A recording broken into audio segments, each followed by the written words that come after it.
네, 이제 두 번째 시간에 마이맵이라고 했는데 하도 이제 막 시중에 마인드맵이 많이 나와요. 수능도 시험 제도가 바뀌고 있고 전형이 바뀌고 있고 또 저희 시험도 그렇고 사회 곳곳에서 이런저런 고시들이나 뭐 이런 것들의 방향이 좀 바뀌면서 마인드맵 활용이 효율적이다라고 하는 검증이 많이 되고 있고 최근에 교육대학원에서 논문이 나오는 걸 보더라도 교수법으로 마인드맵 활용에 대한 것이 많이 쓰여 있습니다.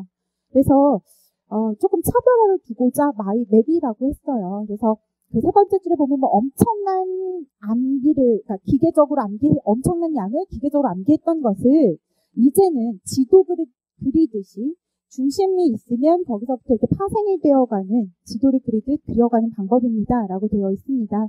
그래서 이거는 아래 세 번째 줄 보시면 두뇌의 효율성과 기억력을 높이는 학습 방법입니다. 라고 했어요. 그래서 이거는 개인적인 제 주장이 아니라고 말씀을 드렸죠. 우리나라에서도 굉장히 뭐 수학교육이라든가 영어교육이라든가 국어교육, 역사교육 이런 곳에서 많이 활용을 하고 있는 연구 결과들이 나와 있고요. 외국에서도 그렇고 또 제가 작년에 초시생부터 직강생들을 잡고 하나하나 트레이닝을 한 결과 그 전보다 거의 그러니까 직강생에서 합격자가 불합격자보다 많습니다. 근데 그게 당시 51%, 50%도 아니고요.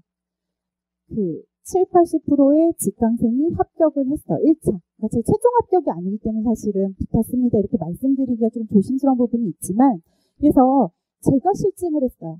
그리고 또 제가 이 방법으로 공부를 해보니까 제가 공부를 계속 중간에 이제 학업을 했는데 굉장히 바쁘거든요. 이렇게 이쪽 일 하면서 바쁜데 다른 과목 공부를 이제 하면서도 성적 우수 장학금을 받을 수가 있더라고요. 근데 다른 방법 안 쓰고 이거 쓰고요. 7 메모리 썼어요. 그러니까 7번 보는 거, 반복해서 보는 거. 내가 마인드맵을 구성해서 구조화를 해서 위계화를 해놓고요. 어떤 책을 보더라도 목차부터 시작해서 구조화, 위계화를 해요. 그리고 이 목차가 왜 구성이 됐는지 그 이유부터 따집니다. 그래서 공부를 하고요. 그래서 해서 구조화를 만들고 난 다음에 그걸 7번 돌려서 공부를 해요. 내가 만든 자료고 7번을 보고 나니까 정말 대부분이 기억에 남고요. 그리고 말을 더 잘하는 사람이 됐어요. 그러니까 대학원 수업을 봤는데도 굉장히 말을 유창하게 하는 거예요. 그래서 교수님이 강의를 한 사람이랑 다르다 이렇게 말씀하는데 그게 아니라 제 머릿속엔 마인드맵이 이미지를 찍혀가지고 한 장의 이미지가 찍혀요. 그 책 한 권이. 근데 그런 것이 굉장히 도움이 돼요. 그러니까 말을 이렇게 체계적으로 하는데 도움이 되더라고요. 그거는 그 체계적인 사고에 도움이 된다라고 생각을 하고요. 그래서 서답형이 됐을 때는, 그러니까 작년에는 워낙 범주가 너무 많아서 마인드맵을 썼어요. 왜냐하면 선생님들께 막 하고 있잖아요. 그 학교보건에서도 받고 아동에서도 받고 성인에도 있던데 막 이러시는 거예요. 그래서 자료를 드리고 상황을 물어도 이걸 아동한테 적용할지 성인을 가지고 적용을 하는지도 모르고 막 두서가 없으시더라고요. 그래서 그런 위계를 좀 잡아드려야겠다 생각이 들어서 마인드맵을 활용을 했는데 마인드맵이 지금 그러니까 2차를 보시고 이제 결과 기다리고 계신 선생님들이지만 들어본 결과 그러니까 마지막 2차 공부를 할 때도 도움이 됐대요. 2차 공부를 하면서 기출이 뭐뭐가 됐고 중요한 게 뭔데 내가 연상을 하고 있는 게 뭐고 내가 부족한 게 뭐지 이걸 같이 활용을 하실 수가 있었다고 하더라고요. 그래서 좀 추천을 해드리고 싶고요. 그 저만의 용어로 해서 마이맵이라고 해서 직접 작성하는 과정이 중요합니다. 맵이 중요하지 않아요. 저 해마다 그러니까 작년에도 맵을 제공해드렸어요. 과목마다 맵을 그려서 드렸고요. 올해도 초에 맵을 제공해드렸어요. 그런데 맵을 제공해드려서 그 맵을 가지고 있는 사람들이 합격을 많이 한 게 아니고요. 제가 늘 남겨가지고 잔소리하고 고치고 스트레스 받아 하시고 하면서 스스로 자기의 맵을 작성하신 분은 합격을 대부분 하셨어요. 특히 맵으로 오래 고민하신 분이 2차 답이 너무 좋아요. 어떻게 시작해야 될지 위계가 딱 잡혀요. 그래서 그런 게 너무 좋아서 실증이 됐다라고 판단하고 자기가 직접 작성하는 과정을 강조하고 싶고 그래서 마이맵을 저만의 지도법으로 지금 좀 더 강조하고 싶습니다. 그래서 이거는 뭐 제 강의를 듣지 않는다 하시더라도 선생님들이 복습이나 예습을 하실 때 활용할 수 있는 방법이고요. 여기저기 모든 과목에 활용을 하실 수가 있어요. 일단 왜 좋은지 장점을 좀 이유를 설명해 드리면 이거는 그 위에 있는 토니 부장이라고 한 사람이 제시한 장점이에요. 그리고 각종 연구들에서 나온 결과를 합쳐도 이 사람이 제시한 게 가장 방대하더라고요. 그래서 이 사람이 제시한 그 틀 그대로 드렸는데 읽다 보면 우리가 서답형 대비 공부를 해야 될 때 필요한 능력에 대한 부분을 마인드맵이 채워줄 수 있다는 걸 확인하실 수 있을 거예요. 그래서 두뇌를 조직적이고 효율적으로 향상한다. 두뇌 개발해보자. 논리적인 사고력을 갖는다. 잠재 능력을 개발한다. 나는 나이 먹어서 외우는 건 좀 안 돼. 근데 이거 이제 그 암기하고 주관식으로 바꿔다 어떡하지? 그게 아니고요. 나이를 먹었건 내가 워낙 암기엔 취약한 사람이건 상관없어요. 이걸 통해서 개발을 할 수 있고요. 잠재 능력이 늘어날 수 있어요. 그리고 지적 능력 향상에서 있는데 서답형으로 종합 이해 능력을 평가하겠다고 했어요. 분석력, 기억력, 기억이나 회상 능력에다가 분석력에 대한 거, 내용 습득에 대한 거 더해줘야죠. 그리고 집중력, 효율적으로 선생님은 수험생이세요. 전략가가 돼야 돼요. 전략적인 공부를. 이게 반드시 필요한 거죠. 학습 능력 향상에서 보시면 이해력과 자기만의 기억법이에요. 어떻게 그렇게 많은 내용을 기억했는지 물으면 마인드맵이 머릿속에 하나의 장면으로 있어요. 다른 사람들은 학교 보건 시작할 때 학교 보건의 개념부터 떠올리고 뭐 학교 보건법에서 말하고 있는 정의 뭐 이걸 이렇게 순서대로 떠올리는데요. 마인드맵으로 공부한 사람은 그렇게 떠올리지 않아요. 학교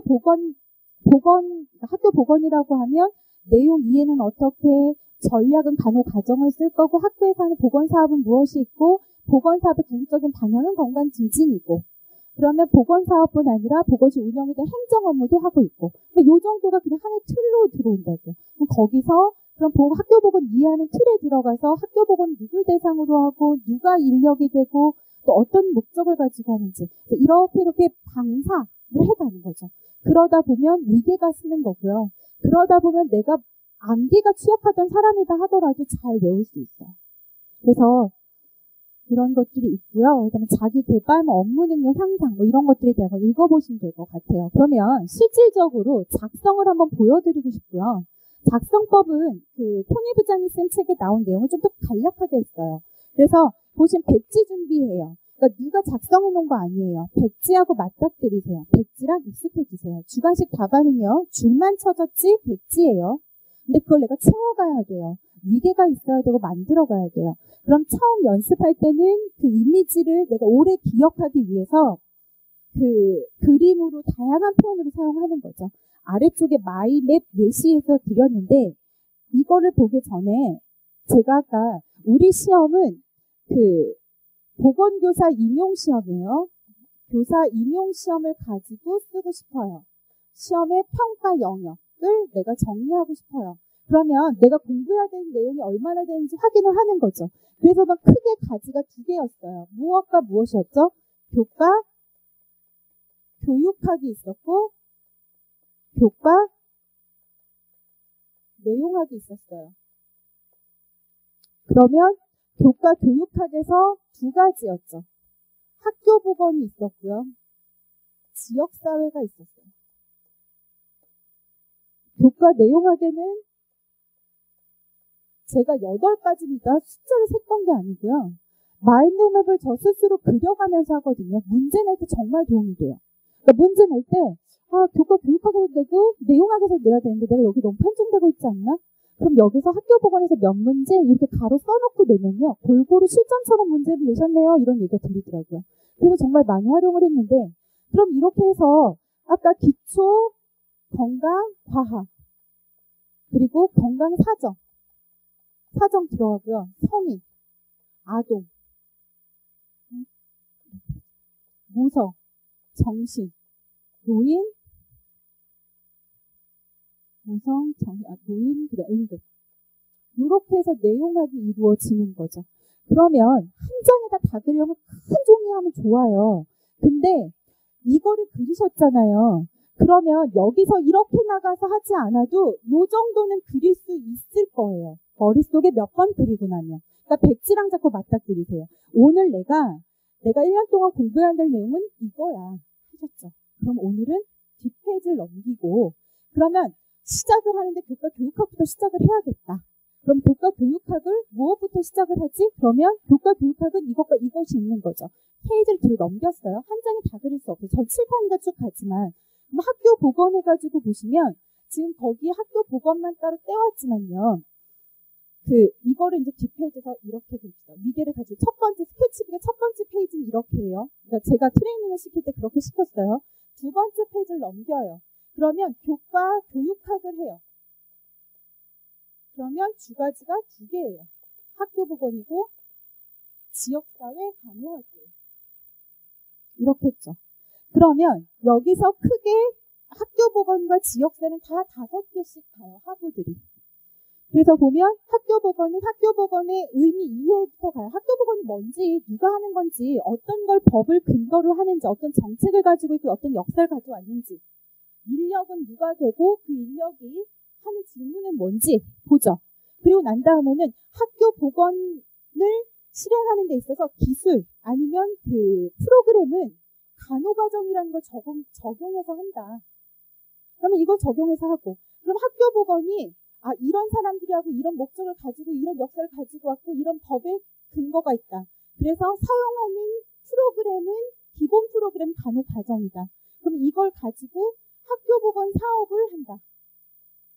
학교 보건 사업은 보건교육인이 뭐 또 있잖아. 보건교육인이 건강평가니 또 뭐 건강상담이니 환경관리니 뭐 교회관리, 안전관리, 폭행 뭐 이런 것들 쭉 있잖아요. 그래서 학교 보건 사업에 있고 그 다음에 그 학교 보건 사업의 궁극적인 추구하는 방향은 건강 증진이라고 하는 거고, 그래서 건강 증진을 가장 그 주안점을 두는 그 기준 툴로 둬서 여기서 학교에서 하고 있는 프로그램도 실질적인 프로그램은 그러니까 건강 증진의 이해부터 물론 들어가야죠. 그다음에 흡연에 대한 거, 음주에 대한 거, 운동, 영양, 시력, 청력, 성교육, 뭐 스트레스, 안전 뭐 이런 거 쭉 들어갈 거고요. 그 다음에 환경관리가 들어가겠죠. 그래서 하면 이거는 여기에 쓰지 않아요. 제가 지금 선생님들한테 말하려고 그랬는데 이렇게 쓸 거예요. 그 다음 지역사회 간호가 뭔지, 지역사회 간호의 대상이 가족이에요. 최근에 가장 효율적인 대상이었어요. 그러면 지역사회 간호 대상을 쓰고요. 그리고 그 그러니까 지역사회라는 게 누가 하고, 지역사회 간호사가 하고, 그리고 궁극적인 목적은 뭐고, 어떤 수단과 어떤 방법을 활용해서 하고, 이런 지역사회 활동을 하는데 근본이 되는 뒷받침된 이론 틀은 뭐고, 이런 게 다 나오잖아요. 그리고 나면 대상이 가족이고, 그리고 이 가족을 대상으로 해서 하게 되는 사업들은 어떤 것들이 있는지, 그리고 그 사업들에서 환경관리도 들어가고 또 질병관리도 들어가고, 그럼 질병에서 역학 파트를 보는 거죠. 이런 식으로 해서 나뉘어지는 거죠. 이렇게 두 번째 페이지를 채워요. 그럼 세 번째 페이지를 넘겨서는 이제 학교 보건만 자르는 거죠. 학교 보건을 자르면 지금 여기처럼 들어가는 거예요. 세 번째 페이지 학교 보건의 이해예요. 제가 좀 짧게 얘기했지만 학교 보건의 이해는 학교 보건의 의의가 뭔지, 기능이 뭔지. 그러면 이미 공부를 아마 하셨던 선생님은요, 의의할 때 의의는 목적이랑 동의어로 많이 쓰이더라. 목적하면 학교보건법 제1조에서 언급하고 있는 목적을 언급하지 라고 생각이 들 거고, 기능, 학교보건의 기능, 학교보건의 사업 범위를 얘기하는 거겠지. 그럼 학교보건의 사업 범위는 크게 4가지로 나눈다. 그 중엔 어떤 게 있는지. 그리고 역사나 정책의 변화해가지고 우리나라가 그 학교보건이 어떠한 단계로 발전해왔고, 그래서 최근에는 궁극적으로 보건교육과정이죠. 그래서 그 제7차 교육과정에서 보건교육이 추가가 됐고, 그래서 그 보건교육이라고 하는 걸 굉장히 강조하고 있는 방향으로 다 나아가고 있어요. 그러면 이러한 목적을 가지고 이러한 기능을 하고 이러한 역사적 흐름을 가져왔는데, 이게 최근에 어떤 뒷받침, 그러니까 법적인 제도적인 뒷받침이 있는지 학교보건법을 통해서 아는 거죠. 그럼 여기서는 법이기 때문에 사실적인 걸 쭉 볼 수 있을 거예요. 보건관리 인력은 가장 대표적인 건 일선 관리자인 보건교사, 그 다음에 총 책임자적 관리자가 될 수 있는 교장 해가지고 직무가 뭔지 정리를 하겠죠. 그 외의 것들은요, 파생되고 더해지는 거예요. 그리고 간호가정하고 제가 옆에다 썸을 안 썼는데요. 간호가정하면 이게 일반적으로 쓰는 기본 프로그램, 그러니까 하드워드 정도가 된다. 그러면 여기에다가 하드웨어죠. 하드웨어가 되죠. 그래서 이거를 그냥 기본적으로 어떤 거든 갖다가 좀 맞춰서 소프트웨어를 만들어낼 수 있는 거죠. 그럼 학교 간호과정은 사정진단계획수행평가, 사정계획수행평가. 그건 학자들마다 틀이 달라요. 근데 거기에서 이렇게 네 개가 나뉘어지게 되고, 그럼 학교에서 하는 그 모든 사업들은, 모든 프로그램들은 기본 프로그램의 이 베이스의 과정을 적용해서 한다라고 생각하면 되죠. 그게 건강평가든, 그게 보건교육이든, 그게 건강진진 프로그램 사업이든 다 똑같아요. 그래서 하고 학교 보건 서비스에서는 이런 게 있구나 라고 해서 세 가지로 나뉘어지고, 그리고 학교 보건 서비스 궁극적으로 추구하고자 하는 방향은 건강진진이다. 건강진진을 추구하는 그 배경이 무엇이고, 그리고 그것이 어떤 원칙을 가지고 어떤 방향으로 가야 되는지를 확인하고 나면 학교에서 건강진진 프로그램이 이루어지고 있는 것들이 흡연, 음주 쭉 가죠. 그리고 행정 업무는 어떤 걸 보고 있는지 이렇게 해서 한 페이지를 채워요. 그 다음 페이지에 가면 학교 보건의 이해에서요. 의와 기능과 역사, 정책 이거를 또 가지를 드려요. 그러면 굉장히 장수가 많을 것 같잖아요. 근데 이걸 가지고 복습하는 과정에서 아까 첫 페이지 이거 필요 없어요. 한번 그려봤더니 그냥 당연히 머릿속에 있어요. 두 번째 페이지 필요 없어요. 실질적으로 들어가서 한 건 여기랑 여기부터 시작이 돼요. 여러 번 보다 보면 이게요. 사진처럼 차각차각 찍혀서 내 머리에 싹싹싹 지나가요. 슬라이드처럼. 거짓말이 아니고요. 제가 해보면 지금 선생님들 보시면 제가 이거 그렸잖아요. 그냥. 문제 낼 때요. 이거 이제 구직 전에 첫 해에 활용할 때, 그러니까 작년에 첫 해에 이걸 제가 스스로 활용을 할 때는 프린트물로 출력을 해서 옆에 놔두고요. 넘기면서 어디서 몇 개 내지 이거였거든요. 근데 최종 모의고사를 내는 그 방대한 내용이 아닐 때는 과목별로, 영역별로 낼 때는요. 굳이 없어요. 백지 놓고요. 이것도 다 안 그려요. 학교 보건의 이해에서 전에 뭐가 출제 뭐가 중요했지? 그러면 학교 보건도 빼요. 이해 써놓고 옆에 키워드만 써요. 그 키워드에 해당이 되는 관련된 내용을 강론 찾아보고 기출문제 보기 찾아보고 연수교재 찾아보고 표현들을 조합해서 모의고사를 내요. 다른 방법이 아니라 이것들이 계속하다 보면 그러니까 처음 그릴 때가 고민이 돼요. 근데 처음 그릴 때 여기 보면 주된 이미지와 연관된 핵심 단어 키워드 추출해요. 그 다음에 두 번째 단계, 세 번째, 네 번째 단어들을 계속 작업해요. 근데 처음 시작하실 때는 그 작업을 하시는 거예요. 목차예요. 그러니까 처음에 마인드맵 보면 이거 목차인데 뭐 이렇게 해서 줘? 이 생각 들어요. 남이 해서 주면. 근데 내가 작성해서 보면 학교 보건의 구성이 이렇구나. 그래서 강론들을 보실 때 이런 작업이 잘 되어 있으면요. 다른 강론, 출판사 강론이 나와요. 현문사 강론은 보니까 단어가 좀 뒤에 들어있어요. 학교의 그 보건 서비스가 뒤에 들어있고요. 학교 보건의 의 나오고 건강진진 설명해요. 왜냐하면 가치니까. 궁극적으로 추구한다. 그걸 앞으로 끌어왔어요. 교수님이. 그리고 난 다음에 간호 과정 넣어놓고 그 다음에 학교 보건 서비스 뒤로 뺐어요. 이 교수님은 뭔가 이렇게 그래도 개념을 이해했으면 뭔가 추구하는 철학이나 그 방향을 이해하고 그 다음에 쓰는 전략 그리고 구체적인 그 학교 보건 서비스랑 행정 업무를 뒤로 묶었구나. 이게 눈에 들어와서 비교가 돼요. 그리고 이거는요. 그 목차뿐 아니에요. 그 목차뿐 아니고 그 세부적 학교 보건의 이해가 들어갔어도 학교 보건의 이해가 보통 그 의의가 들어가 있고 기능이 들어가 있었다. 그리고 역사와 정책이 들어가 있었고 뭐 법이 들어가 있었고 관련 인력이 들어가 있었다가 머릿속에 그냥 있잖아요. 그러면 다른 출판사를 쭉 봤더니 새로운 목차가 들어가 있어요. 정부의 구조도 막 해가지고 들어가 있어요. 이 책은 다른 건 동일한데 구조도가 좀 자세하게 나왔구나. 그걸 보시는 거죠. 선생님들 보면 자료를 이만큼 갖고 계세요. 또는 강론을 출판사별로 다 사 모았어요. 그리고 무슨 책을 이렇게 많이 사세요?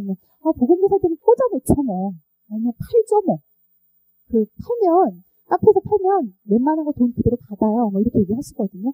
근데 그 책은요. 그냥 본인이 만족이에요. 눈으로 보면서 내가 1년 동안 공부할 거 이만큼이고 좀 있어 보이는 것 같고 누가 봐도 이제는 교원 시험이라고 보시라고 하잖아요. 고시생 방문을 열었을 때 막 책이 이만한 책이 막 성인 간호도 막 이만하고 요새는 막 4권도 나오고 3권도 나오고 2만씩 한 책이.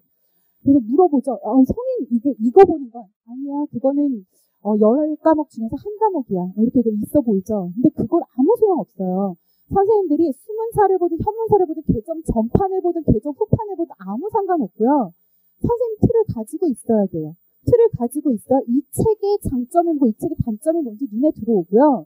그럴 때 그 책을 소장하셔야 되는 거예요. 근데 그냥 무조건 개정될 때니까 그 전 책도 줄 하나 안 쳐져 있고 깨끗한데 또 사죠. 그리고 막 책값만 비싸다고 막 욕을 하면서 이거 꼭 사야 돼? 막 이거 바뀐 게 뭐야? 말해가지고 자기 책은 안 보면서 또 한 장 한 장 넘겨요. 저 정말 그거 보면서 한 장 한 장 넘기면서 이게 페이지가 두 장이 밀렸어. 2, 3마리 길어서 이렇게 해놓고 여기 가니까 요거 단어가 요렇게 바뀌었어. 막 이러시거든요. 그거 아무 소용 없어요. 어느 교수님이 책 새로 개정했으니까 이 용어를 쓰다가 이 용어를 쓰고 두 가지 다 써줘요. 일반적으로. 누가 이 용어 모르겠지? 막 새로 개정된 표현이 그거 안 써요. 대신에 개정된데 새롭게 추가된 챕터가 있거나 아니면 양이 늘은 챕터가 있으면 그게 왜인지를 찾아봐야죠. 성인 간호 수면사가 개정됐을 때 당뇨 파트가 굉장히 늘었어요. 우리나라의 당뇨 환자 유병률이 굉장히 많이 늘었어요. 그러니까 국민건강보험공단에 들어가면 확인이 돼요. 유병률이 얼마나 되는지. 늘은 걸 보여요. 갑상선암 우리나라에서 지금 100% 그러니까 그게 800%가 늘었대요. 몇 년 사이에 유병률은. 근데 그런 것들을 읽어서 그거를 그냥 책을 가지고도 읽을 수 있어요. 근데 그냥 책은 이만큼 가지고 또 사이트마다 다 들어가가지고 막 프린트는 이만큼에서 가지고 있고 그건 정말 무식한 짓이고요. 내가 노량진에 돌을 닦겠다. 내가 노량진에서 노량진 학자가 돼서 뭔가 공부를 하고 오는 학생들한테 뭔가 조언을 하겠다. 어느 출판사에는 무슨 책이 좋아요. 막 이런 얘기를 해주려면 그렇게 하세요. 근데 내가 합격해서 가려고 하면 그건 아니거든요.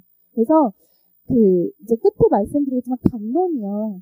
주간시로 바뀌었잖아요. 새롭게 개정된 판 사실 필요 절대 없어요. 물론 출판사에서 막 저한테 샘플을 보내주는 욕을 하겠지만 솔직히 말씀드리면 정말 개정판이 필요 없습니다. 그리고 개정판이 정말 궁금하시면 학원 강의 들으면 개정판에서 추가된 부분이나 중요하게 강조가 된 부분은 추록본을 다 드릴 거예요. 근데 내가 독학을 하는 사람이다. 내가 듣는 강사는 그걸 별로 하지 않는 것 같아 라고 하면 본인이 갖고 계신 강론을 충분히 숙지하고 서점이나 도서관에 가서 목차부터 쭉 펴서 보시면 충분히 읽어낼 수 있는 거예요. 그거는. 그래서 마인맵을 계속 강조하는데 스스로 작성하셔야 되고요. 그리고 제가 2월에 개강을 하거든요. 다 1월에 개강하시잖아요. 한국사 시험 때문에도 미뤘고요. 그리고 이거를 설명드리고 익혀서 오시도록 하고 싶어요. 작년에 1월부터 하면서 공부 습관을 잡아주겠다고 1월에 1, 2월에 일주일에 3번 수업했어요. 뭔가 의자에 앉아있는 습관이라 내가 붙여놓겠다. 그래서 그걸 하고 또 숙제 내주고 오늘은 수업 듣고 내일은 숙제하고 또 막 해주고 막 나중에 욕을 하고 막 빠지는 사람 생기고 막 이러면서 그러면서 또 마인드맵을 하려고 하니까 늦게까지 고민하고 스트레스가 정말 많으신 거예요. 근데 객관식이니까 그렇게 시켰어요. 객관식이니까 많이 봐야 되고 반복해야 되니까 너무 방대한 걸. 하지만 이제는 그게 아니고요. 스스로 정보를 취합해서 구조화할 수 있는 연습을 해오세요. 그래서 학교보건을 2월 달에 시작을 하면 2주 정도 학교보건 수업을 할 건데 학교보건 수업을 했을 때 머릿속에는 보건교사 시험 중에서 30% 정도를 차지한다는 교과 교육학 중에서 내가 학교보건 영역을 하고 있고 학교보건 영역에서 오늘 학교보건을 이해하고 학교 간호 과정과 학교보건 서비스 사업 중에서 일부 어떤 걸 했구나라고 하시면 되고요. 그리고 오늘 공부하신 건 집에 가서 학교보건의 이해만 마인드맵을 그리시고 학교보건, 학교 간호 과정만 마인드맵을 그리시는 거예요. 제가 실질적인 이제 세부적인 이론 진행을 해가면서 이 설명을 자세하게 드리겠지만 일단 1월 달에 하실 작업이 이거를 그냥 그릴 수 있으셔야 돼요. 눈 감고 머릿속에 그리셔도 돼요. 백제 그리셔도 되고 처음엔 백제 좀 그리셔야 할 거예요. 금방 그릴 수 있을 것 같은데 막상 백지를 맞닥뜨리면 못 그리는 경우가 많거든요. 그럼 교과 교육학 중에서는 어떤 것이 있는지 교과 내용학 중에서 어떤 것이 있는지 그리고 보시면 평가 영역 앞에 자료 드렸잖아요. 평가 내용. 그럼 거기서 성인이라고 해서 끝나지 않잖아요. 여기서도 계통별로 다 나뉘죠. 소화기계, 중국적인 분이 해가지고 쭉 나눌 거예요. 그러면 거기서 더 나아가서 1월 달에 완성을 해오시면 하고 바라는 데까지는 기출문제가 뭐가 나왔는지까지예요. 그래서 최소한 스케치북 한두 권을 가져오시는데 강사가 정리해주는 연도별 기출표가 아니에요. 드릴 수 있거든요. 작년까지 드렸고 있어요. 근데 올해 굳이 여기다 넣지 않은 이유는요.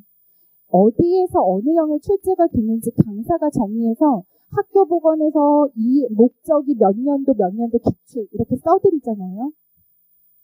이걸 볼 때는 알아요. 근데 내가 한참 내용하게 가가지고 성인 공부하고 있으면 학교보건 먼 세상 얘기예요. 왠지 나랑 상관없어요. 7월이나 돼야 나랑 상관 있을 것 같아요. 근데 그렇지 않죠. 최종 시험은 이걸 다 하시러 가는 거잖아요. 그러니까는 이제는 1월에 이거 그리세요. 첫 페이지. 요새 스케치북이요. 저는 처음에 초등학생 그 앞에 만화 그림 있는 거 샀더니 12장이더라고요.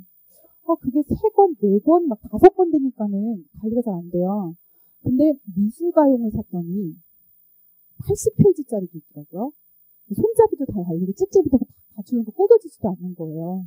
저희 아들 불만이에요. 엄마는 이렇게 멋지고 막 장수 많은 거 쓰면서 왜 나는 맨날 이거 사주냐 막 이러긴 하는데 스케치북을요 마련하세요. 그래서 그걸 7, 8월, 9, 10월 시험장에 가서도 시험 전날도 그걸 넘겨보면서 내가 알고 있는 부분과 모르고 있는 부분을 변별하세요. 그러면서 모르는 부분을 찾아서 공부하세요. 신도 아닌데, 점쟁이도 아닌데 눈을 가만히 하고 계시를 줬대요. 꼭 당뇨가 나올 것 같아 당뇨 파트만 펴서 공부했대요. 지역사에서 어떤 이론이 나올 것 같아 그것만 펴서 공부했대요. 그건 아니에요. 마인드맵 쭉 보면서 내가 알고 모르고 아는 거 다시 보는 건 아무 소용없어요. 그거 시간 낭비지. 그거 뭐하러 하고 있어. 그거 안 봐도 학교보건의 목적은 그냥 쓸 수 있는데 또 공부한다고 학교보건 목적부터 시작하고 있죠. 그 작업을 할 필요 없어요. 학원 강사 이론서든 선생님들이 단권화한 자료가 되고요. 내가 단권화해놨으니까 1페이지부터 10페이지까지 완벽하게 외우고 그 다음날 11페이지, 20페이지 완벽하게 그거 말고요. 마인드맵 앞에 두시고 내가 연상할 수 있는 게 뭐고 연상 못하는 게 뭐고 왜 연상이 안 되는지 대부분 연상이 안 되는 이유는 이해가 안 됐기 때문에 제대로 그 자리를 찾아 들어가서 구조화되지 않았기 때문이에요. 그러니까 그 작업을 본인이 1월부터 6월까지 해나가시는 거죠. 그리고 강사는 기출문제를 중심으로 해서 그걸로 중요한 걸 찝어서 설명을 드려요. 근데 듣기만 할 때는 그게 다 온전히 기억에 남지 않아요. 근데 제가 기출문제 풀어보라는 얘기 아니에요. 초시생인데 기출문제 출력, 교육과정 평가원에 들어가면 2002년도부터 2013년도 것까지 기출문제 다 출력할 수 있거든요. 근데 이걸 다 풀고 가겠다. 2월 전에. 그래서 푸시면 자괴감 들죠. 1년 공부하는데 이거 진짜 붙을 수 있는 시험인가? 어디까지 공부하는 거지? 방향 하나도 안 잡혀요. 그리고 저도 기출문제집이 있고 사실은 욕심내서 해설을 자세하게 넣어서 기출문제 해설집을 냈어요. 근데 그거는 이 작업이 다 된 분들이 그 해당 영역이 어떤 게 중요한데 여기에다 마인드맵에다 기출문제 지문 다 쓸 수 없잖아요. 그러면 그 기출문제를 연상하면서 가고요. 내가 유독 기억이 안 되거나 아니 이해가 안 되는 기출문제가 있어요. 그러면 그 기출됐다고 쓰고 그 옆에다가 페이지를 몇 페이지 써놓는 거죠. 그러면 그 페이지 찾아 들어가서 그걸 또 보고 또 보고. 그러니까 완성해 가는 거예요. 그냥 갔다가 막 톡톡 얻는 게 아니고요. 이렇게 골조를 짜고 난 다음에 어디가 좀 약해요. 그럼 그쪽을 가서 더 보완을 해서 붙이고 어떻게 가라앉게 생겨서 그쪽 밑에다가 뭔가를 좀 받치고 이 작업을 하셔야 되는 거예요. 그냥 남이 주니까 막 갖다 얹고 뭐 이쪽 강사 주는데 자료가 되게 좋아 보여요. 그러니까 갔다가 내 단권화 노트에다 막 보잖아요. 학교 보고만 이만큼이 되죠. 그거 언제 다 볼 건데요. 여러분들이 천재여서 한두 번 봤는데 다 기억나지 않죠. 구조화해서 드세요. 그러니까 첫 번째 작업은 마인드맵을 작성하시고 마인드맵을 통해서 단권화되어 있는 책과 이게 연상이 되셔야 돼요. 그래서 늘 매일 시험을 본다고 생각하세요. 늘. 여러분들이 하는 큰 착각은 책을 쭉 읽어요. 그리고 기출문제 가서 풀죠. 금방 봤잖아요. 그래도 명색이 대한민국에서 요새 간호학과가 3년제도 그 내신이요. 1.5등급이 응시하는 거 아세요? 정말 높아요. 정말 똑똑한 사람들 많이 오는 거예요. 여기서 그렇게 공부하고 났는데, 응? 공부하고 났는데 금방 룰 읽은 거 가서 기출문제 풀면 이거인 것 같다. 그거 안 되지 않잖아요. 안다고 착각을 하세요. 그리고 안 써지면 금방 잊어버렸다고 자괴감을 가지시죠. 외운 적도 없어요. 눈에 발랐어요. 눈에 사진 차각차각 찍어가지고 여기에다가 찍은 거 그냥 쭉 뱉어냈어요. 그 다음에 그러니까 찍은 대로 그냥 쭉 나갔는데 그 다음에 보면서 연상 못해. 내가 나이 먹어서 기억이 이러지 않았는데 아니에요. 어렸을 때 공부만 하실 때는요. 보고 또 보고 보고 또 보고 엄마 무섭고 선생님 무서워라도 앉아서 또 보고 했어요. 그쵸? 기억해 보세요. 괜히 섣부르게 나이 먹어 공부할 일 아니야 이거 아니에요.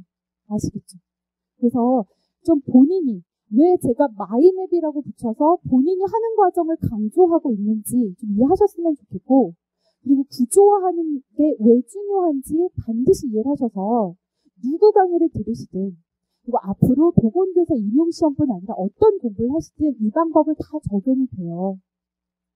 정말 이렇게 공부하고 난 사람은요, 제가 그랬잖아요. 대학원에서 이렇게 컨퍼런스 같은 걸 하면 너는 어떻게 이렇게 얘기를 줄줄줄 강사 타고났다. 아니요. 저 사람들 앞에 가면 버벅대고요. 자기소개하라고 눈에 눈물부터 보이고 굉장히 긴장 많이 하는 사람이거든요. 근데 강의를 하거나 그런 어떤 책을 습득해서 말로 풀어내는 건 가능해요. 그건 말을 잘해서가 아니고요. 말을 하는 기술이 있어서가 아니고요.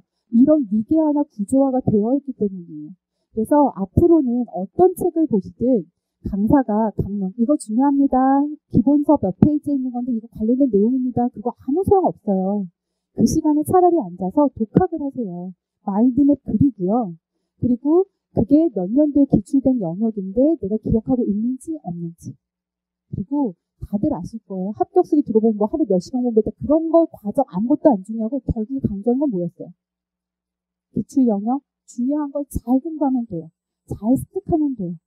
그래서 그 작업에 대한 게 충분히 연습 필요한 것 같고요. 이제 문항 분석에 대한 설명을 잠깐 드릴게요. 사실 저희 시험이 복원되어 있는 게 92년도 기출문제부터 객관식 기출문제 98년도까지, 그러니까 97년도까지 복원되어 있고요.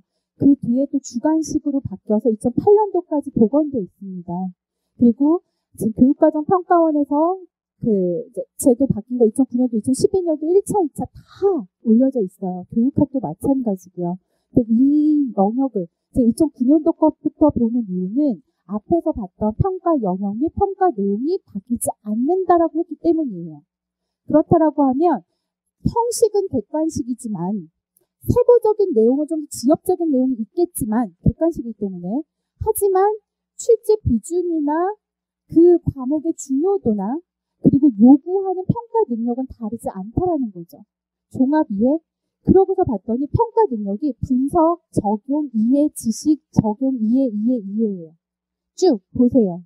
제가 이거 쓰면서 너무 이해만 반복되네. 근데 이제는요.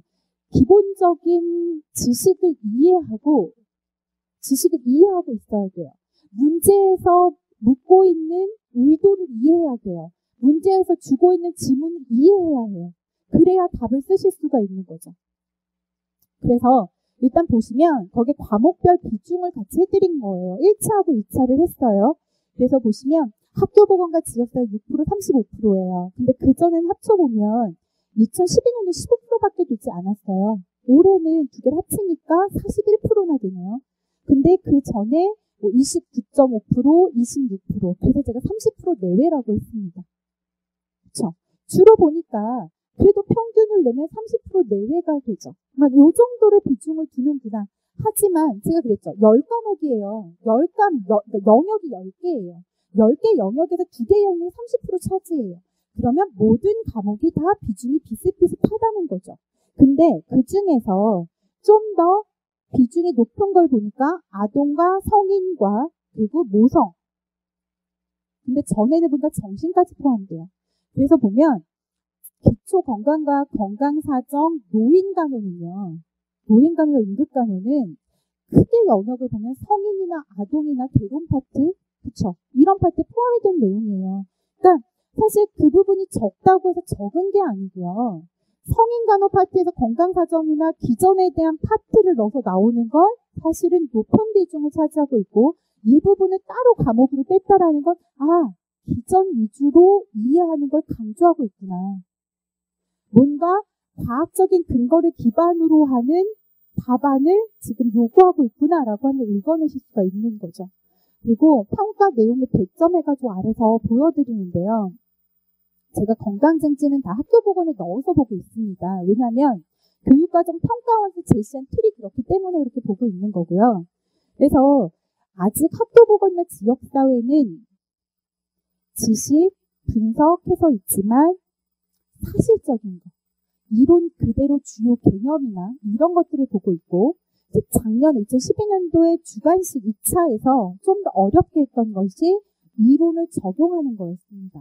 그래서 적용하는 문제까지는 좀 더 확대를 해봐서 봐야 하긴 하지만 학교보건이나 지역사회는 그 개념들의 정의와 그리고 그 개념들의 범주를 정확히 파악하시는 게 중요한 거죠.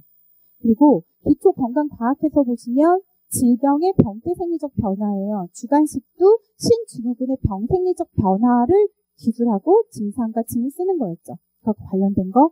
그래서 마찬가지로 질병을 볼 때 예전에는 무조건 뭐 간호 위주이거나 아니면 약물이나 이렇게 단순하게 아니면 한 문제를 포괄적으로 냈다라고 하면 이제는 근본적인 접근, 근본적인 이해. 그래서 병태생리인데요. 정상 생리를 알아야 해요. 그래야 병리적인 변화가 나타나서 어떤 증상이 나타날지 쭉 설명하실 수 있는 거죠. 그래서 이런 부분들, 그리고 약물에 대한 부분도 기전 들어가서, 그러니까 기전과 합병증 효과 투약식 간호에서 단순하게 묻지 않는다라는 거죠. 이제 단답형으로. 그래서 좀 이런 좀 그 전반적인 이해가 필요하다는 거고요. 아동에서 보시면 수두나 뭐 이런 백혈병 이런 거 다 출제가 됐었던 거고, 거기에 가성 성조숙증과 그리고 그러니까 테너의 그러니까 남녀 청소년의 성적 성숙 변화 단계에 대한 그 그래프가 나왔었는데요.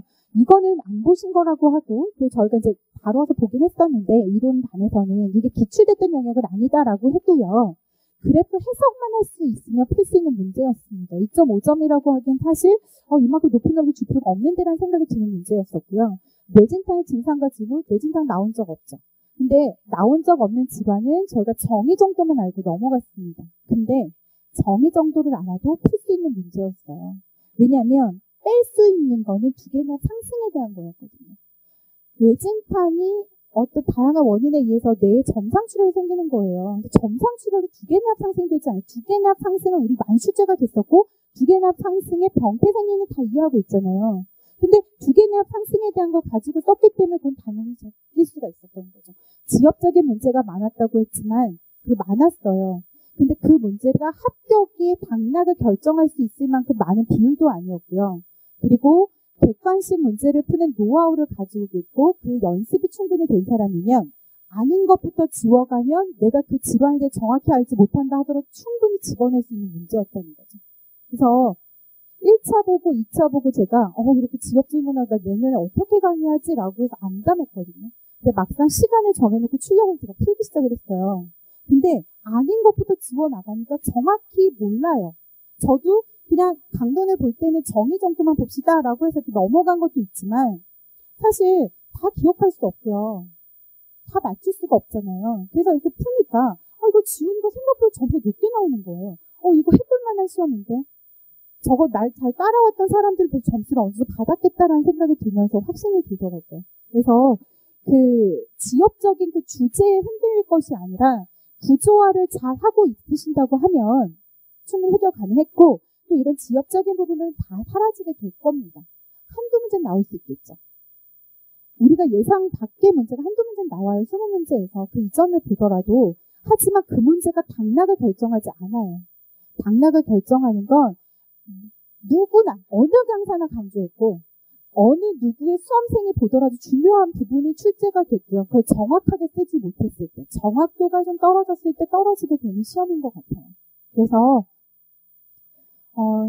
조금 간단하게 살펴봤고요. 응급 파트에서 계속 얘기가 좀 많더라고요.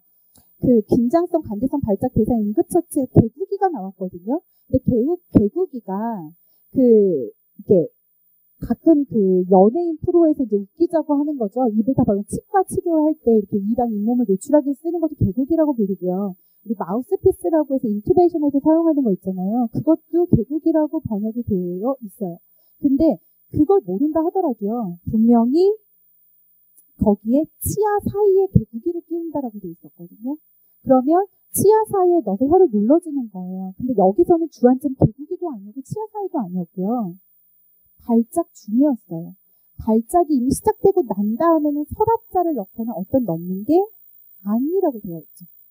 그러니까 거기서 지금 그러니까 중심이 되는 키워드를 찾아내시면 이 문제도 어렵지 않으셔야 되는 문제예요. 근데 내가 늘 이렇게 막 주먹구구식으로 공부했고 중요하다라고 하니까 봤어요. 내가 왜 중요한지 따지지 않고 그냥 본 거죠. 그러면 그 영역에서 나왔어도 정확한 걸 집어내지 못해요. 내가 공부를 했어도 출제자의 의도를 정확하게 파악하지 못하면 알고 있는 건데 엉뚱한 걸 써요.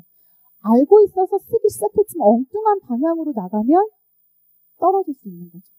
그래서 이런 부분들에 대한 걸 잘 이해하셨으면 좋겠고 2차도 마찬가지예요. 그래서 2차도 보면 어느 한 과목이 편준이 아니죠. 골고루 다 출제가 됐던 걸 보실 수 있을 거고 그래서 제가 어느 한 과목에 집중하지 마세요. 내가 취약한 과목이 있거든 그만큼 시간을 더 투자하시고 내가 조금 강한 과목이 있거든 그 과목을 조금 그러니까 보기 좋게 정리해서 빠른 시간에 반복할 수 있게만 해주세요 라고 말하는 이유가 이런 이유고요. 밑에 문항 분석 결과를 드리고 싶은 말을 썼어요. 그래서 첫 번째 보시면 단순 암기가 아닌 이해 위주의 이론 정리 학습이 요구됩니다 라고 했습니다.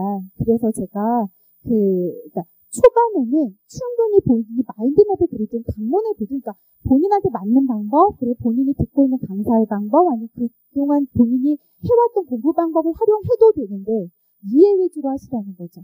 절대로 그냥 준 자료를 단순 암기를 하시는 게 아니라는 거고요. 그리고 정신간호는 줄었지만 그러니까 계속 여전히 모든 영역이 다 중요하다. 그러니까 전평가 영역의 시간과 학습량을 골고루 안배한다. 취약 영역에 더 안배하셔야 되는 거죠. 그리고 지문의 단서와 문제 출제 의도를 정확히 파악하여 답할 수 있도록 한다라고 하는 거고요. 이거는 문제를 통해 연습이 필요합니다.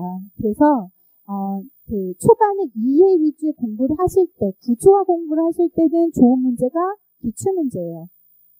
그리고 7, 8월 달에 갈 때는 기출의 변형 문제예요.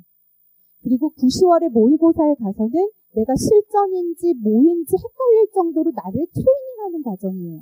그럼 그때는 기출문제도 되고, 그러니까 기출문제 유사 형태도 있겠지만, 새로운 신규 문제도 반드시 필요한 거죠. 그리고 질환에 대한 이해를 기반으로 지문에서 제시한 사례에 적합한 간호과정 계획, 수립 계획에 따른 간호 제공. 쭉 설명이 되는데 결국에는 질환을 기전도 이해해야 되고요. 그리고 간호라고 해서 단순하게 간호활동, 책에 강론에 나와 있는 영양공급, 안정도목 이게 아니고요. 그 환자에 대해서 기전과 증상을 알아야 원인과 기전, 증상 알아야 원인 피해주고 증상 완화시켜주고 그 기전 차단하는 치료가 있을 거 아니에요. 이런 식으로 접근을 해가셔야 하는 거고 간호과정을 적용했으면 평가에서 내가 성과를 냈는지 확인까지 해야 되는 그걸 모두 계획하고 통합적으로 접근할 수 있는 그 능력을 갖도록 공부를 하셔야 되는 거고요. 그래서 여러 출판사 강론을 보시는 게 아니에요. 기본 이론에 대한 위계를 정하시고 기출문제들의 구체적인 사례를 보면서 자꾸 그 기본 내가 이론에서 위계해놨던 것에서 기출문제는 과거의 문제들이 많기 때문에 단편적인 문제일 거예요. 근데 이제 기출문제 분석에서 말씀도 드리겠지만 기출문제를 보실 때는 기출문제에서 뭐에 중점 과제를 물었다. 그러니까 헬스플랜 2019에 중점 과제 물었었잖아요. 중점 과제 물었다. 그럼 중점 과제 4가지를 내가 아는지 모르는지 이게 아니고요. 헬스플랜 2020이 나왔어요. 근데 헬스플랜 2020에 대해서 내가 보건임용시험에서 교과교육과 교과내용학 중에서 어느 범주에서 어느 영역, 학교 보건에서 그 건강 증진의 배경과 원칙을 이해하는 데 있어서 어떤 정책의 흐름에서 최근에 우리나라에서 그 국민건강증진종합계획을 세우고 있고 국민건강증진종합계획은 어떠한 방향으로 가고 있고 거기서 중점 과제는 무엇이다까지 위계가 작아지는지 연상하고 평가하셔야 되는 거죠. 그냥 단순하게 이렇게 했고 기출문제 덮고 그러니까 확 외우죠. 덮었어요. 그걸 쭉 얘기해요. 그거 아니고요. 그리고 앞으로는 오랄 테스트를 스터디를 하면서 하신다 하더라도 패스 플랜 2020 중점 과제 4가지 말하죠. 예전엔 4가지였는데 요새 5가지 하나가 더 뭐지? 인프라 구축. 맞았어. 인프라 합축. 그러면 맞았어. 너 잘했어. 이게 아니고요. 패스 플랜 2020이 나오게 됐던 배경부터 설명해 보는 거. 그럼 배경이 나는 구조화가 돼 있어야죠. 생활 환경이 어떻게 바뀌었고 건강에 대한 철학이 어떻게 바뀌고 있고.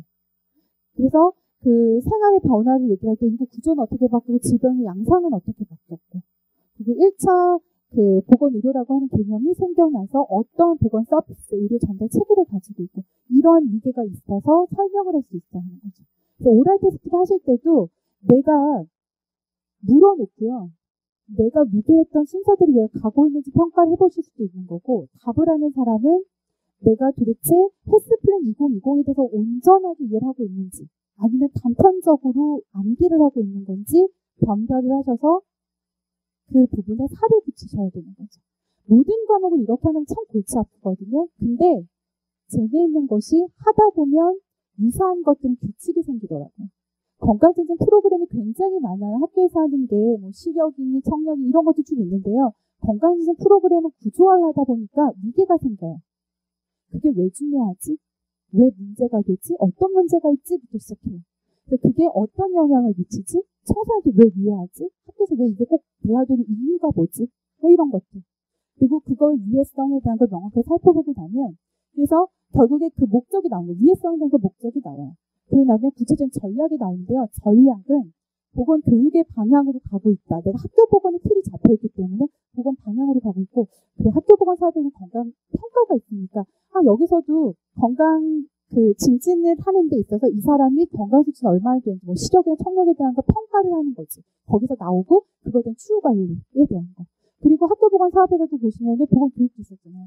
그 보건 교육 프로그램은 어떻게 활용하지? 그러니까 이런 것들이요.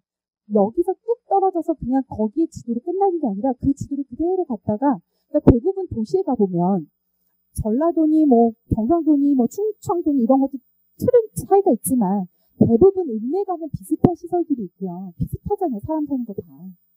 그리고 농촌 저 시골에 가가지고 농사를 짓는 곳에는 밭농사를 짓고 농농사를 짓는 비슷한 삶의 형태가 있잖아요.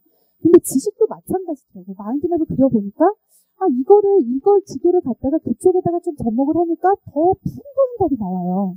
구조화가 돼요, 내가. 그리고 또 이쪽 걸 떼다가 그쪽에다 붙이니까 이게 일맥상통해요. 그런 것들이 많아요. 그러니까 본인이 고민하고 본인이 구조화를 하는 게 필요하고요. 그걸 하다 보면 이게 보이고 그러다 보면 간호하기 재밌어요. 재밌다는 말 정말 거짓말 아니고요. 정말 재밌어요. 저는 학교 다닐 때 장학금 한 번도 못 탔고요. 노는데 바빴던 것 같아요. 그리고 이제 노는 것도 너무 즐거웠거든요. 근데 요새는 일주일에 3, 4일은 거의 2, 3시간밖에 잠을 못 자고 일을 하거든요. 그러니까 일이라고 하는 게 저는 이런 걸 하죠. 교재 집필하고. 근데 가만히 있어도요. 아무것도 펴지 않고 있어도 교재 순서를 이렇게 하면 되게 재밌겠다. 이렇게 하면 좀 효과적이겠다. 근데 이게 이렇게 유기적으로 하는 것이 이 위계가 먼저 한번 잡혀야 되더라고요. 근데 금방 안 잡혔어요. 저도 2011년도에, 그러니까 2010년도에 강의를 끝내고 나서 학습 방법을 찾기 시작을 했고, 그래서 2011년도 시작을 할 때 넣어서 같이 했고요. 그때 이제 문제풀이반부터 했고, 이제 올해는 초기부터 이 작업을 했어요. 근데 이 작업을 선생님께 시키면서 저 스스로도 했는데 너무 위계가 잡히고 좋아요. 그리고 간호학이 좋아졌어요. 제가 박사과정에서 성인 간호를 할 거라고 상상도 안 해봤어요. 근데 할수록 간호의 구조와 통합적인 간호 제공 이게 너무 재밌어요. 그래서 선생님들께서 좀 느끼셨으면 좋겠고요.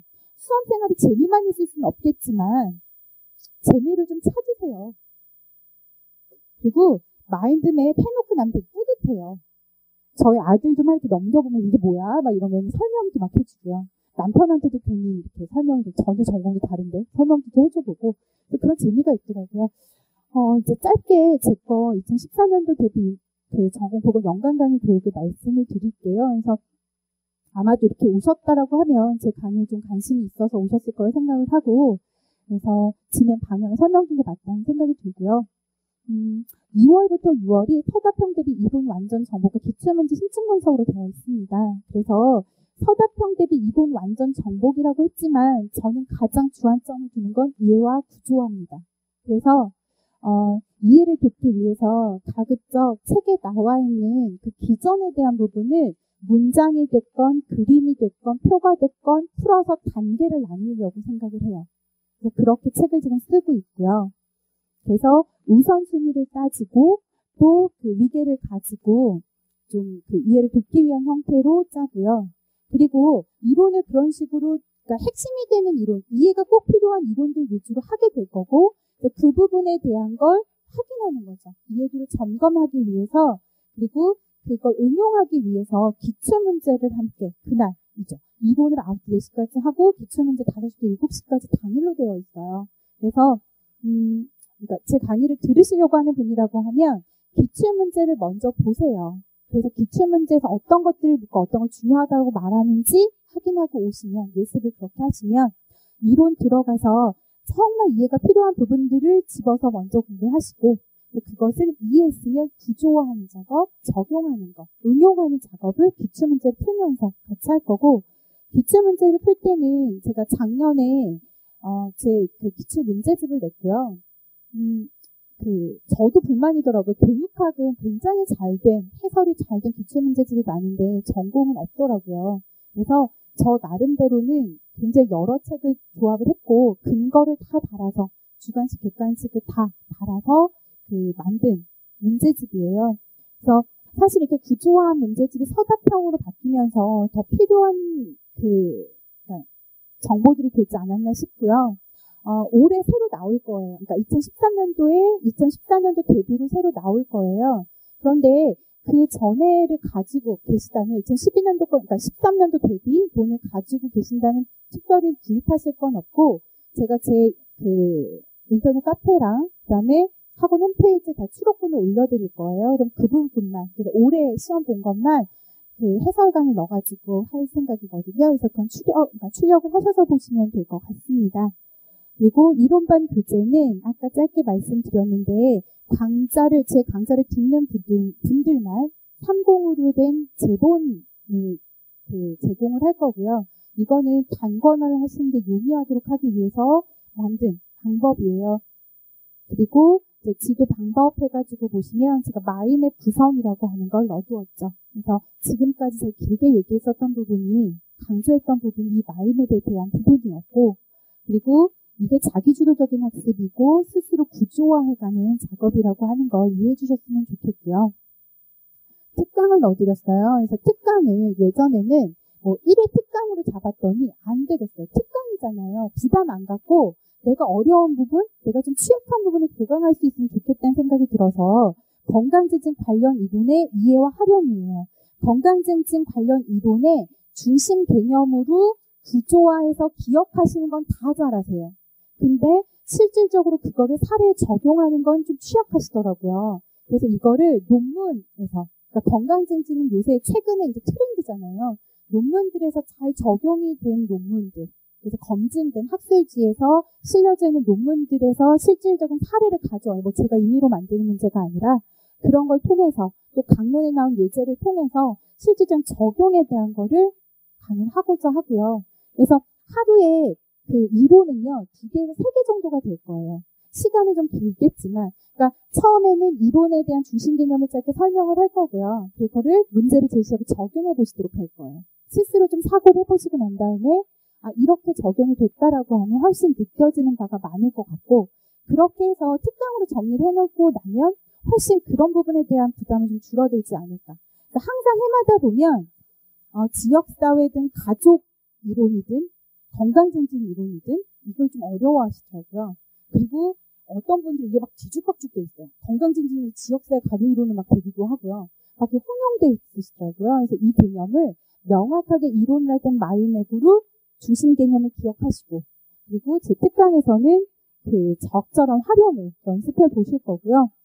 그래서 조금 길게 잡으려고 해요. 그래서 이렇게 특강은 조금 편안하게 가실 수 있도록 해보려고 하고, 양리 특강은 학교에서 주로 다루어지는 약물만. 그전에는 양리 특강은요, 성인 간호학이 나온, 아동 간호학이 나온 약물을 다 넣었어요. 그 기전을 다 넣고요. 부작용을 다 넣었어요. 투약식 간호 내용을 다 넣었어요. 그러니까 표로 그냥 반복해주는 개념이 되더라고요. 그래서 괜히 사실 다른 자료만 구하는 사람들 좋은 일을 시키고 있더라고요. 근데 그게 아니라 실질적으로 선생님들한테 도움이 될 수 있도록, 또 학교 현장에 가서 도움을 받으실 수 있도록 제가 그 학교 현장에서 주로 쓰는 약물들에 대해서 어떤 약물을 쓰고 있고, 그 약물의 기전, 그 약물의 부작용은 어떻게 되는지 특강을 하려고 해요. 그래서 이런 식으로 잡아두었고요. 그래서 일정은 제가, 그러니까 이론 강의가 사실은 9시부터 4시하고 이론 위주로 나가고 하는데요. 혹시 이론에 보강이 있을 수도 있는 거고, 아니면 중간에 저희 형성평가 넣어보려고 하거든요. 그런 것들 때문에 명확한 일정은 넣지 못했습니다. 그래서 보시면 될 것 같고요. 그리고 그 모든 반이 마찬가지고요. 스터디 팀을 구성해요. 근데 저는 약간 장의존적인 성향의 선생님이 맞다라고 하는 이유가, 이론반을 할 때는 마인드맵을 구성하는 스터디를 시켜요. 그리고 뭐 오랄 테스트 이런 것들은 안 시키고요. 과제로 구멍 뻥뻥 뚫어가지고 나가요. 스스로 다지고 확인하고 마인드맵을 구성하는 게 필요하다는 생각에서 초기엔 그렇게 하라고 해요. 스터디를. 제가 막 그렇게 하면 안 돼요. 뭐 이런 거 이 방향으로 가서 뭐 이렇게까지 참견을 한다는 게 약간 이거였고요. 그리고 7, 8월에 가면 짧게 정해서 안 외워지는 부분, 취약한 부분을 오랄 테스트를 하게 하고요. 그리고 그 문제를 내오게 해서 짧게 서로 공유해서, 그러니까 문제를 내는 건 카페를 하나 만드셔가지고 그 카페에다 문제를 내시는 거예요. 주중에 공부하면서. 그러면 그거를 다 문제를 풀어오시는 거죠. 그래서 각자의 답을 보면서 이 사람이 이렇게 구조화했고 내가 이렇게 취약하구나 이런 것들을 확인하실 수 있도록 7, 8월은 그렇게 하시도록 해요. 그리고 9월부터 그러니까 모의고사반에서는 스터디를 비추합니다. 특히 그 1차에서는요. 스스로 해보고, 그러니까 스터디라고 하면, 그러니까 전체적으로요, 제가 이제 하다 보면, 그러니까 직강생들이 조금 더 유리한 부분이 그런 부분이에요. 하다 보면 이 사람 답을 계속 읽어보다 보니까 이 사람이 부족한 부분이 보여요. 근데 이 사람은 강점이 있어요. 저 사람을 지도하다 보면 저 사람의 취약점과 강점이 있어요. 근데 둘이 서로 보완하면 참 좋겠어요. 그러면 둘이 짝져줘요. 둘이 답을 매번 교환해서 보라고. 그러면 자괴감은 들어요. 저는 정말 구조화가 잘 됐어요. 그리고 또 한 쌤은 저 사람 내용이 정말 풍부해요. 근데 서로 보완하시라고 그렇게 해드리거든요. 그래서 그 정도의 스터디만 짜드리고요. 마지막까지 스터디를 많이 하시는 거는 별로 추천하고 싶지는 않습니다. 그래서 하고요. 영역별 문제풀이에 들어가서는 일주일에 2번입니다. 이때부터 혼자 공부할 때 왜 2번이지라고 하실지 모르겠지만 이때 기본 개념에 굳히기가 들어갈 거예요. 그래서 실전 미니고사라고 했는데 실전 미니고사는 기출문제를 중심으로 해서 서답형으로 변형할 거예요. 기입형, 단답형, 서술형으로 변형해서 치러보도록 하는 시험을 볼 거고요. 그리고 중심 내용에 대한 거를 전공 이론서, 기출서라고 하는 내용들을 직접 갖다가 살을 붙이실 수 있도록 하고 이해를 돕도록 할 거예요. 그래서 좀 많이 나오시더라도 계속 써봐야 돼요. 7, 8월에 굉장히 나태해지기 쉬워요. 선생님들 보면 누구 휴가 갔다 와서 막 나 어디 몇 박몇일 갔다 와야지 그런데 열심히 하시고 잠깐 짬을 내서 하시는 건 가능하지만 제가 말씀드리지만 우리 몸은 뇌는요 굉장히 똑똑해서 본인이 경험했는데 아니 간접 경험만 해봤는데도 힘들다 싶으면 그쪽 가기 싫어요. 공부가 하기 싫다 하고 나면 어렵다 하면 책상에 가서 앉는 것도 싫죠. 책상에 들어있는 방도 가기 싫어요. 그거 본능이고요. 뇌가 시켜요. 근데 노는 맛을 들여놓으면요. 그쪽에 있을 때 자꾸 그 생각이 나요. 공부하려고 앉았는데 덥고 막 엉덩이 땀띠나고 죽겠어요. 그러면 바닷속에 뛰어들어 놀던 데 생각나요. 괜히 들떠요. 공부가 안 되죠.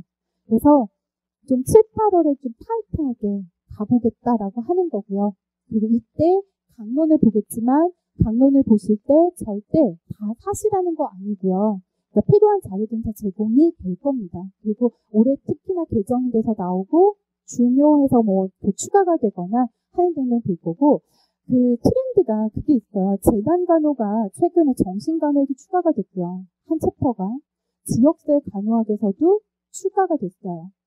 그리고 최근에 이제 교수님들, 지역사회학회 교수님들이 모여서 원서 번역을 하고 계시더라고요. 재난간호 단행본을 내려고. 그래서 이런 식으로 조금 뭐 트렌드가 가는 것들에 대한 거는 어떤 새로운 내용이 있는지 제가 파악을 하고 전달해 드릴 거니까 너무 뭐 새로 나오는지 이게 아니고요. 기본기를 가지세요. 불안해하지 마시고요. 앞에서 계속 말씀드린 것처럼 명확하게 목표를 정하시고 그 목표를 향해 가세요. 그러면 설레요. 그리고 꿈꿔요. 근데 목표 정해놓고 생각만 해요. 이렇게 공부해볼까? 이 책을 한번 사볼까? 저 강사 강좌 한번 들어볼까? 공부법을 이렇게 바꿔볼까? 그럼 불안해요. 시험일이 가까우면 공포가 돼요. 죽을 것 같아요. 숨이 막혀 죽고 눈물이 뚝뚝 흘리게 돼요. 차라리 시험이 빨리 끝났으면 그러니까 잠을 자고 나면 끝난 뒤가 됐으면 좋겠다라고 우는 사람이 있어요.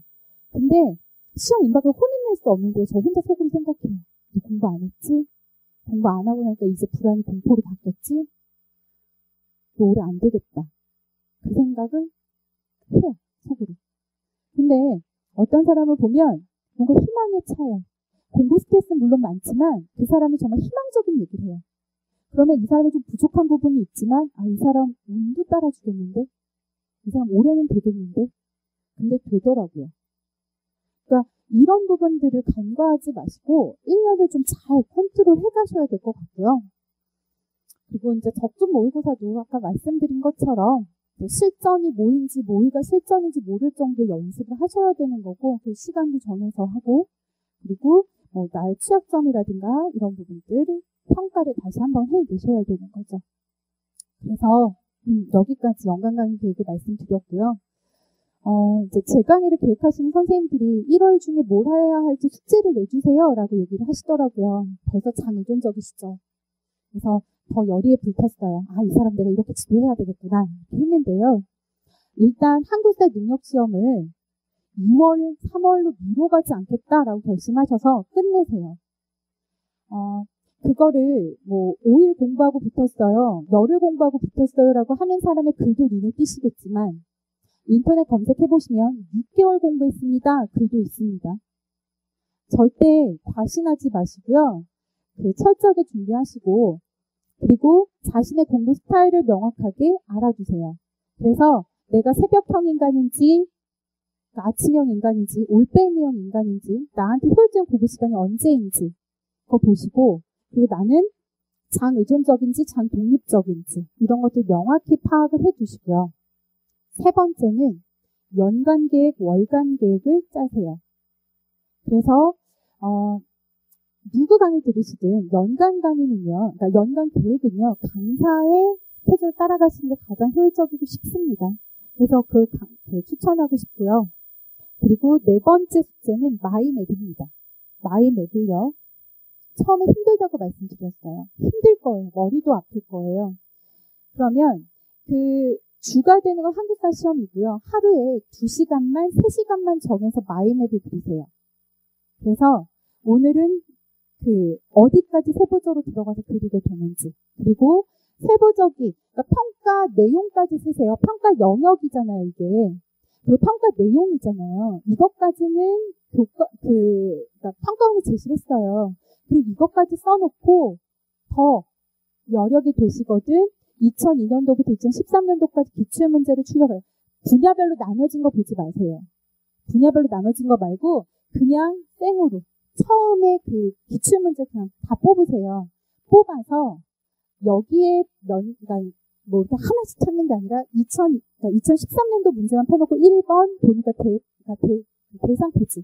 그럼 대상 포진에 대해서 뭘 물었지? 간호준제 물었고 기전 물었고 뭐 예방법 이런 게 있네. 그럼 이거는 여기에 평가 내용 중에서 그러니까 평가 영역으로 보자고 하면 내용학인 것 같고 내용학 중에서 어디에 들어가지? 해서 여기 옆에다가 대상 포진 가로치고 뭐 대상 간호준제 이것도 쓰지 말고요. 대상 포진하고 가로치고 13년도 이렇게 쓰세요. 그래서 이 작업을요. 이게 굉장히 시간 낭비 같죠. 근데 이 작업을 본인이 손으로 한번 해놓고 나면 강론을 보거나 학원 강사 이론서를 볼 때 아, 이게 중요하지. 이건 출제됐었지. 몇 년도는 기억 안 나요. 2013 대상표준 보자마자 2013년도 출제 영역인데 뭐 이건 아니고요. 그냥 질환을 쭉 해나가는데 뭔가 좀 더 관심을 듣게 된다라는 거죠. 강사가 중요한 것만 추렸지만 그걸 다 기억하실 수 없잖아요. 근데 내가 이런 시선을 가지고 들어와서 강의를 들으면 거기에다 예습도 한번 하고 왔어요. 그러면 아 이거 중요한 건데 2013년도 이런 게 있었는데 하면서 들어요. 그리고 기출문제 분석반에 들어가 기출문제 분석반 듣죠. 아 기출 2013년도 이렇게 나왔지. 아 이게 이러이러한 내용들이 포함이 되는구나.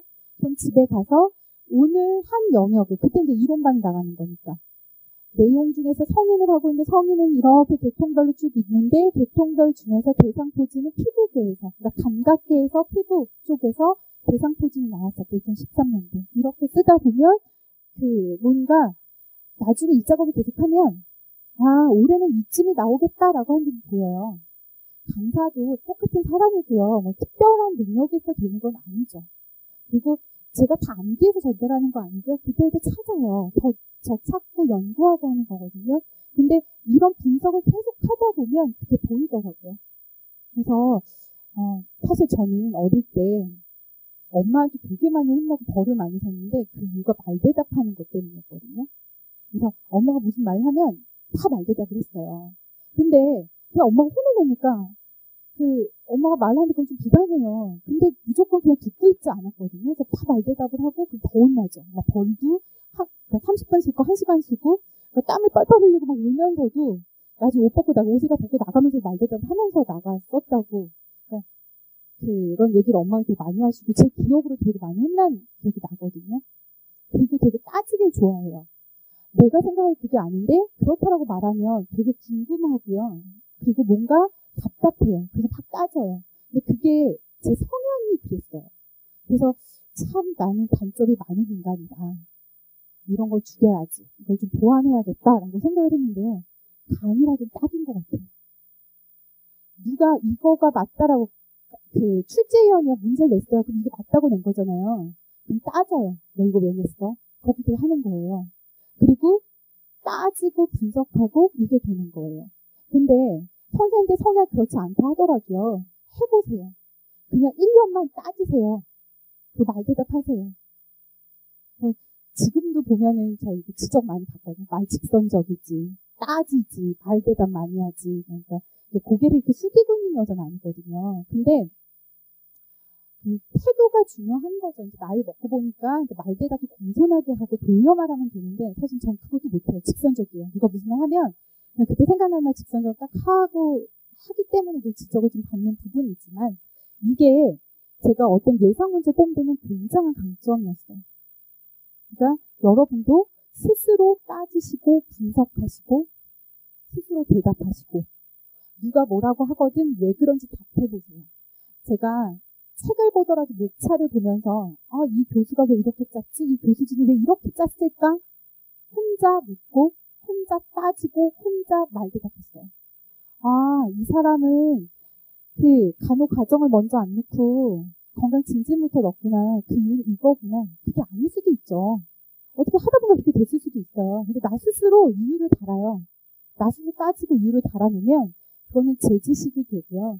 남한테 얘기할 때 근거를 달아 설명하게 되더라고요. 근데 우리 시험에서 요구하는 능력이 조각 이해에다가 그걸 잘 풀어내야 돼요. 그리고 그게 맞다고 뒷받침에 설명할 수 있어야 돼요. 근데 그동안 우리는 너무 공부를 주면 외워야 되고요. 이걸 해야 합격한다고 했고 이걸 해야 잘 시험을 본다라고 했어요. 그래서 늘 주는 것만 그냥 받아먹었기 때문에 그래서 이런 작업이 만만치는 않을 거예요. 하지만 성인이시고요. 그리고 전문가시기 때문에 하시다 보면 본인의 그 전문적인 지식이 있는 영역은 가능합니다. 그래서 꼭 조금 잘 활용을 좀 하셨으면 하는 생각이 듭니다. 그래서 오늘 제가 드리고 싶은 말은 이 정도인 것 같고요. 아, 그리고 한 분이 질문을 하셨더라고요. 제가 2월부터 6월까지 이론 강의를 하니까 매달 어떻게 강의 스케줄 나가는지 궁금하시다고 하셨어요. 그 내용까지는 제가 써드리질 않았잖아요. 근데 그건 이제 개강날 드리려고 했는데 순서는 비슷해요. 그래서 2월엔 학교 보건하고 지역사회 진행을 하고요. 그러면 제 생각에 학교 보건이 2주, 뭐 지역사회는 3주 정도 잡아요. 왜냐면 지역사회는 이해해야 될 개념, 이해하고 넘어가야 할 개념이 많습니다. 그래서 그 3월에 이어서 지역사회 하고요. 지역사회를 끝내고 나면 이제 3주에 걸쳐서 기초 간호과, 양리나 병태생리를 좀 자세하게 들어가서 보시게 될 거고요. 그리고 4월 달에는 건강 사정과 성인을 합쳐서 보고요. 5월에는 아동, 노인, 응급을 하고요. 6월에는 모성과 정신을 하게 됩니다. 그래서 이렇게 계획을 하고 또 교재를 그렇게 작성을 하고 있습니다. 그래서 좀 말이 좀 이런 부분에서 지금 설명이 충분하게 드렸는지 모르겠네요. 그리고 학원에서 이런 안내문을 더 넣어드렸으니까 보시고 참고를 하셨으면 좋겠고요. 저는 아직 수강생이 많지 않습니다. 그래서 아직은 1대1로 질문을 하시거나 상담을 하시면 제 수강생인지 아닌지 따져서 답하고 안 하고 하진 않고요. 메일을 주시거나 하면 최대한, 그러니까 그런 고민을 저도 같이 해보면 제 강의에도 도움이 된다는 생각을 하기 때문에 메일을 주시거나 그 다음 카페가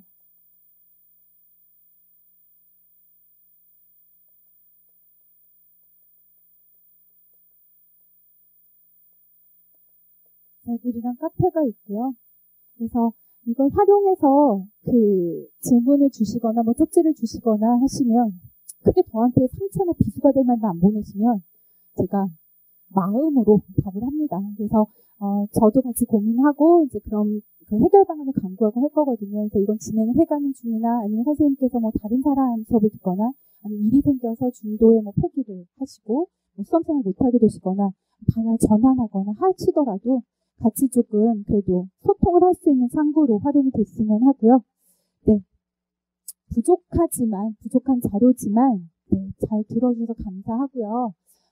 저도 이제 지금 며칠 남았죠. 그리고 남은 1월 동안 최대한 교재 집필에 집중을 해서 선생님들 수험생활 좀 도움이 될 수 있는 책을 만들고 자료를 만들도록 하겠습니다. 그래서 또 뵐 수 있으면 좋겠고요. 뵙지 못한다 하더라도 같은 간호계 있잖아요. 그래서 서로 사회에서 만나든 어디서 만나 뵙든 마음으로 서로 지지해 줄 수 있는 분들이 되셨으면 좋겠고요. 오늘 감사드립니다. 감사합니다. 네.